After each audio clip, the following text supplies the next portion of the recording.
Hi, my name is Gabby Hooper. I'm a senior here at Brevard College. I am a health science major with a double minor in biology and psychology. And the name of my research paper slash poster is From Natural to Treatable, The Case for Aging as a Disease. So before I begin, I just want to preface that this is a research paper, so there is a lot of information. I tried to condense for the sake of simplicity and time, but even still, there is a lot of info. So, the goal of this research was to show how close we are to categorizing aging as a disease as well as finding a cure. The main points that I am going to share with you are the 7 different types of cellular and molecular damage directly linked to aging. And the good news is there is a fix to all of them. So the first thing we'll talk about is extracellular aggregates. These are also known as amyloids. They are malformed, sticky conformations of damaged proteins that no longer serve their function. They latch onto our cells and cause damage in areas of the brain, pancreas, thyroid, and are major contributors in heart failure.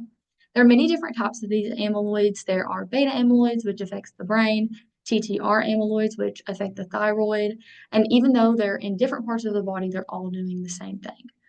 The fix to this is that they can be removed from areas using specialized antibodies that target and destroy them. The problem with these specialized antibodies is that they latch to the amyloid, travel throughout the body, and then excrete through the kidneys, which can cause swelling in the brain and other areas of the body. While with catabodies, which are catalytic antibodies, they remove the amyloids or destroy them right at the site, making it more sustainable for the body. The second thing I'll talk about are death-resistant cells. There's a lot of different types of death-resistant cells, but the one we'll focus on is senescent cells.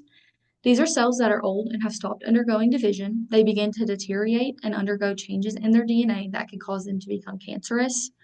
These are very popular in the older population because the older you get, the more of these cells you accumulate, and the more you accumulate, the more likely they will affect your healthy cells. The fix to this, from what I have found, are senolytic drugs, a class of drugs designed to specifically target senescent cells. This seems to be the most promising. It is already in preclinical development. They are currently using it in Alzheimer's patients, and they are showing really, really good results. The next thing we'll discuss is extracellular matrix suffering. This is found throughout the body and it is responsible for things such as the flexibility of the artery wall, the clarity of the eyes lens, the strength of the ligaments, and the prevention of cancerous cells escaping their localized area. The ECM is linked to age-related disease because it causes stiffening of large arteries, which in turn creates major damage to other organs, vessels, and arteries in the human body. The fix to this is engineering target enzymes that can go in and kind of help rebuild these structures and then restoring fraying elastin structures. There is a study going on in Clemson University where they are releasing nanoparticles that contain special antibodies that can link to these elastin structures and help build them back up. Next, we'll discuss intracellular aggregates. These are small clumps of proteins or other molecules that build up inside of the cell. Lysosomes are very important here because this buildup is getting inside of the lysosome, which could potentially cause the cell to burst, which is what we know to be lysis. This is linked to Alzheimer's macular degeneration, which is basically degeneration of the eyes, and then Parkinson's is also linked here. The fix is to add new enzymes to the lysosomes that can break down tough waste buildup. So it's almost like going in and adding extra lysosomes so that the lysosome doesn't get to build up and explode. Next is mitochondrial mutations. We know that mitochondria is the powerhouse of the cell. It generates ATP from breaking down food, but this also creates free radicals. Free radicals cause harm to mitochondrial DNA, and the most damage-prone site is actually where our key 13 proteins are made. So if this site is being damaged, not enough proteins are being made in our body, in turn, linking them to age-related diseases. Damaged proteins often get through mitophagy. Mitophagy is a system in our body meant to kind of discard the bad mitochondria, but some slip through and then spread throughout the body. The fix to this is allotopic expression, which is a technique where the essential mitochondrial genes are copied and placed into the cell's nuclear DNA instead. Nuclear DNA is less prone to disruption, so it kind of acts as a shield for these mitochondria.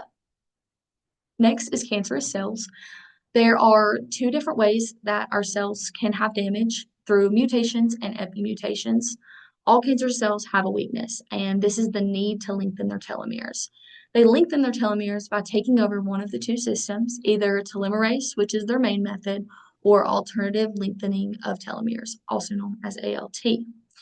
So the fix to this is telomerase blocking drugs, but this does have its limitations because if cancer cells decide to take over the ALT method, the telomerase blocking drugs basically aren't doing anything. So another strategy that was proposed is the whole body interdiction of lengthening of telomeres. This is where they remove the genes responsible for telomere extension altogether. But the problem with this is that scientists aren't sure if these genes are connected to other bodily systems, and if they are, this could be detrimental. But if they aren't, this could result in prevention of cancer. Lastly, we have cell loss and tissue atrophy. Cells face a lot of damage from both smaller molecular changes and physical injury over the course of a person's lifetime, causing it to become dysfunctional with no division or apoptosis. Usually stem cells are what replaces these cells, but they become less effective as a person ages. The loss of these stem cell function results in loss of cells in tissues such as the heart, brain, and the muscles. The fix to this is cell therapy and tissue engineering, specifically where scientists custom make cells and organs from a person's own cells.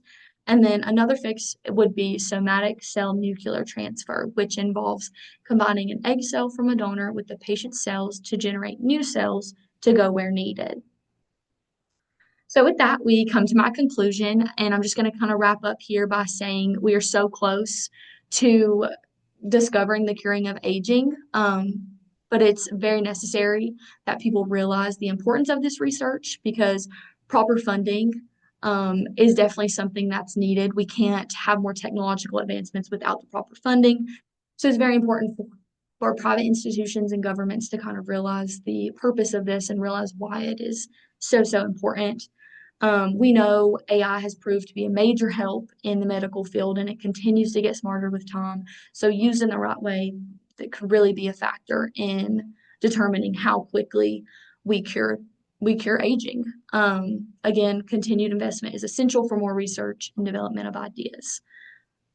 And then here on the next page, you will find my resources, and that concludes my presentation. Thank you so much for watching.